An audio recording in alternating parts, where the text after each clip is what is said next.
अस्सलाम वालेकुम, मैं हूं अब्दुल सत्तार। आप अलग न्यूज़ देख रहे हैं, तारिक मतीन हमारे साथ हैं। पहले हम ये सुन रहे थे कि कागजात नामजदगी छीने जा रहे हैं। अब हम ये सुन रहे हैं कि कागजात नामजदगी लेकर जाने वाले पता नहीं कहाँ गायब हो रहे हैं। और उसके अलावा एक साहब हैं जो कि ये बात कर रहे हैं कि अब जितने भी सर्वेज करवाए जा रहे हैं उसमें पाकिस्तान पीपल्स पार्टी टॉप पर आ रही है। ये कौन है? शर्जील इनाम मेमन साहब। ये उनका स्टेटमेंट है? पता नहीं ये टॉप किसको समझते हैं। नहीं, मतलब ये स्टेटमेंट है या लतीफ़ा है? मतलब तमाम सर्वेज में ये सर्वेज कहाँ हो रहे हैं? ये कहीं ना कहीं हो रहे हैं। तो मतलब ये देखिए, इससे पहले नून लीग ने भी ऐसा ही दावा किया था। जब उनसे पूछा गया कि ये कौन से सर्वेज है तो उन्होंने कहा ये सर्वे हमने करवाए हैं। तो ये सर्वे बहुत मुमकिन है कि पाकिस्तान पीपल्स पार्टी ने खुद करवाए हों। मुमकिन है शर्जील साहब ने खुद करवाए और उन सर्वेज के नतीजे में पाकिस्तान पीपल्स पार्टी टॉप पर हो, ये बहुत मुमकिन है। यानी सिंध के हलकों में मुमकिन है, जाहिर है। कराची में अब्दुल कादिर पटेल के हलके में मुमकिन है, या हकीम बलोच के हलके में कराची में ही मुमकिन है। उसके अलावा अगर आप कहें कि ये मुमकिन है तो फिर मैं कहूँगा यार मतलब ये तो लतीफ़ा है। अच्छा एनीवेज, सियालकोट से जो एक खबर आई कि साहब पाकिस्तान तहरीक इंसाफ के रहनुमा को जिस अंदाज से लेकर जाया गया, अब ये तो हर जगह से आ रही है। मतलब वो मुनव्वर साहब हुए या ताहिर सादिक साहब की फैमिली के साथ हुआ या किसी और हलके में हुआ या मोहसिन शाहनवाज रांझा के हलके में जो हुआ, अब तो हर हलके से आपको खबर ऐसी ही मिल रही है कि पाकिस्तान तहरीक इंसाफ के बंदे, चार तरह की खबरें हैं। पहली यह है कि पाकिस्तान तहरीक इंसाफ के लोग जब कागजात नामजदगी हासिल करने जाते हैं तो उन लोगों को वहाँ पकड़ा जाता है, कागजात नामजदगी छीने जाते हैं। दूसरी खबर यह है कि उनको कागजात नामजदगी दिए नहीं जाते।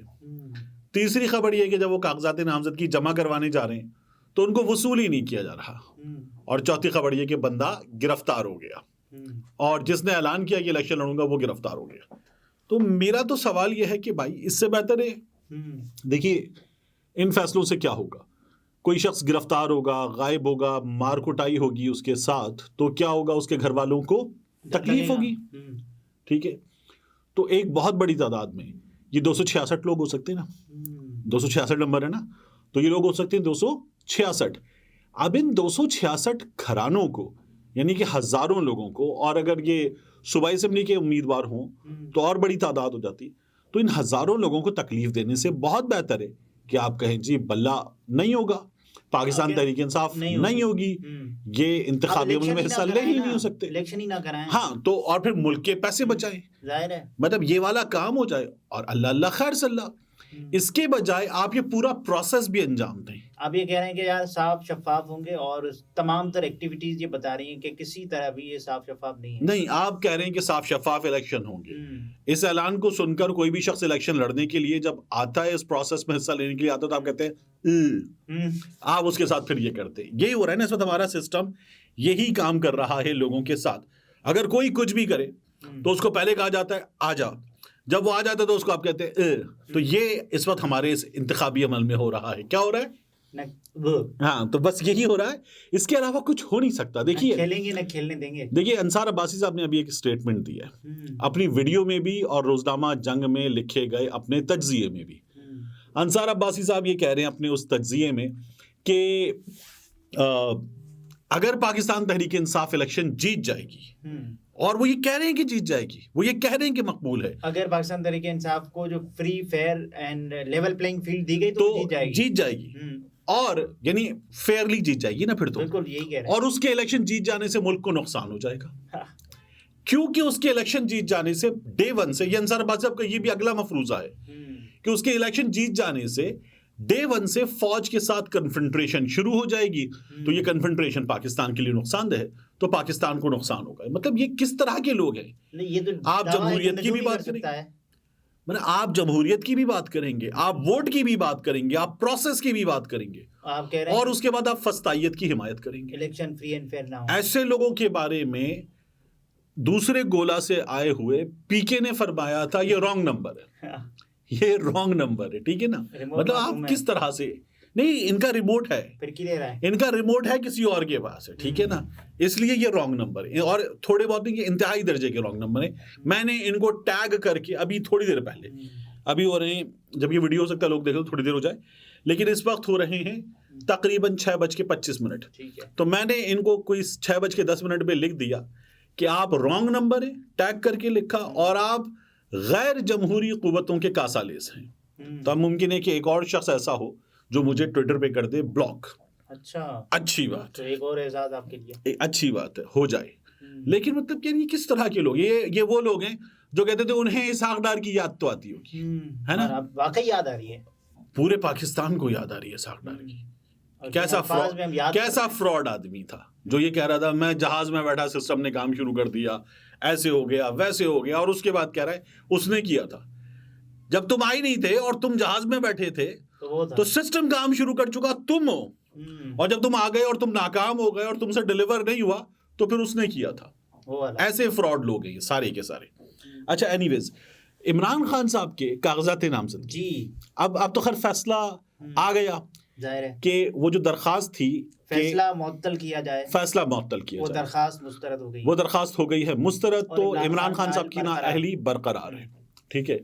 तो इस नाअहली के बरकरार रहने की वजह से इमरान खान साहब इलेक्शन नहीं लड़ पाएंगे। हमें पहले भी अंदाजा था, वैसे ही नजर आ रहा था कि खान साहब नहीं लड़ते। लेकिन इस रस्मी कार्रवाई से पहले इमरान खान साहब के जो वकील हैं मोहम्मद अली साहब जी, वो अंदर गए कि इमरान खान साहब से दस्तखत करवाए जाए।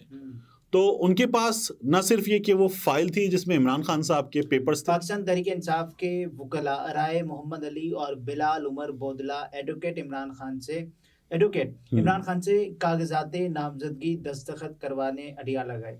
सिर्फ राय मोहम्मद अली को जेल जाने की इजाजत दी गई दिन 1 बजे।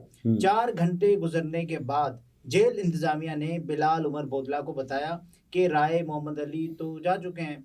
बिलाल उमर बोदला का कहना है कि राय मोहम्मद अली का मोबाइल मेरे पास है, वो कैसे जा सकते थे कहीं। पीटीआई के राय मोहम्मद अली का कुछ पता नहीं चल रहा कि इमरान खान के कागजात समेत वो कहाँ गायब हो गए। बिलाल उमर बोदला उनको अडियाला में तलाश करते रह गए। देखिए, गैर जमहूरी क़ुव्वतों का, मियां मोहम्मद नवाज शरीफ का, निगरान हुकूमत का, अनवारुल हक काकड़ का, अडियाला की इंतज़ामिया का, पंजाब पुलिस का, इस्लामाबाद पुलिस का, केपी पुलिस का, जिसका जो भी किरदार हो, ये जो चाह रहे हैं वो कर रहे हैं। तो ये एक फरीक बन चुके। दूसरा फरीक है इमरान खान और पाकिस्तान तहरीक इंसाफ, ये दूसरे फरीक है। जब 2 फरीकों के दरमियान कुछ भी होगा तो तस्फिया कौन कराएगा? तीसरा फरीक अदालत करवाएगी। इस वक्त आप अदालत के पास ये मामला लेकर चले जाएंगे तो क्या होगा? अदलिया आपको बताएगी मुन्ना भाई MBBS। अच्छा, अदलिया आपसे कहेगी अपन ऑफ ड्यूटी है। अरे ठीक है ना, वो मुन्ना भाई MBBS में कहता है डॉक्टर ये मर रहे है, तो वो कहता है अपन ऑफ ड्यूटी है, ठीक है ना, I am of duty now. तो काम नहीं होगा, वो ऑफ ड्यूटी है। क्योंकि देखिए इस वक्त 3 जज साहिबान का, जिसमें सरदार तारिक मसूद साहब सीनियर मोस्ट हैं, वो एक पैनल बैठा कायम मकाम चीफ जस्टिस। उसके अलावा सुप्रीम कोर्ट में कौन है अभी? सर्दियों की छुट्टियां हैं, ठीक है। काजी साहब तुर्किये गए हुए हैं। पहले एक तो वैसे ही हम पहले तुर्की कहते थे, अब ये एक नई मुसीबत है तुर्किये। ये तो मुश्किल बढ़ा दी नहीं, ये एक और लफ्ज से मिलता जुलता भी है। अच्छा, तुर्किये। अच्छा, वो तुर्किये गए हुए हैं। और उसके अलावा जो है बाकी जज साहिबान वो भी सर्दियों की छुट्टियों पर जाहिर है। तो इंसाफ को सुप्रीम कोर्ट चल रही है ना मेरा ख्याल है। सुप्रीम कोर्ट में 3 जज साहिबान का एक स्पेशल बेंच मौजूद है, वो शायद मोस्ट अर्जेंट मैटर्स के लिए होता है। और 184(3) के लिए के तहत पाकिस्तान तहरीक इंसाफ ने कहा है कि भाई हमें भी लेवल प्लेइंग फील्ड देते हैं। तो देखिए अब ये जो है ना मामला, अगर किसी बेंच के सामने लगना है तो वो बेंच कौन बनाएगा? Chief justice of Pakistan. ठीक है, 3 जज साहिबान बनाएंगे। वो कब आएंगे? वो जब आए जनवरी में, नए साल में, अगले साल आएंगे वो। अच्छा, तो फिर इंतजार, एक साल तक अगला साल है ना यार, अभी तो रह क्या गया, इंतजार फरमाइए। ठीक है, तो ये बोर्ड लगा हुआ है, इंतजार फरमाइए। जब मैं और आप छोटे थे, आप तो बिल्कुल ही छोटे थे। अभी छोटा हूं। हाँ, तो आप तो बहुत ही छोटे हैं ना, वो बड़े हो जाएं थोड़े से। अच्छा, तो एक बोर्ड होता था, आपने भी बिल्कुल बचपन में देखा होगा PTV पे, इंतजार फरमाइए। जी जी, है ना। तो हम तो उसी बोर्ड को देखते हुए बड़े हुए हैं। तो मुसाफिर खानों पे भी होता है। हाँ, तो इंतजार फरमाइए का बोर्ड लगा हुआ है सुप्रीम कोर्ट पे, क्या भी इंतजार फरमाइए। इंतजार पंजोता के लिए भी है? नहीं, ये सिर्फ एक ही जमात के लिए। अच्छा, पंजोता साहब जिस जमात की, उसी जमात के लिए कि 8 फरवरी आने दें बस, ये तो एक और जमात के लिए। देखें, अब आप जो है वो कुछ भी आने दें, लेकिन इस जमात को ना आने दें, ये फैसला हो गया है। ठीक है, नाज़रीन, ये तारिक मतीन थे, गुफ्तगू आपने मुलाहिज़ा फरमाई। इजाज़त दीजिए, अल्लाह हाफ़िज़।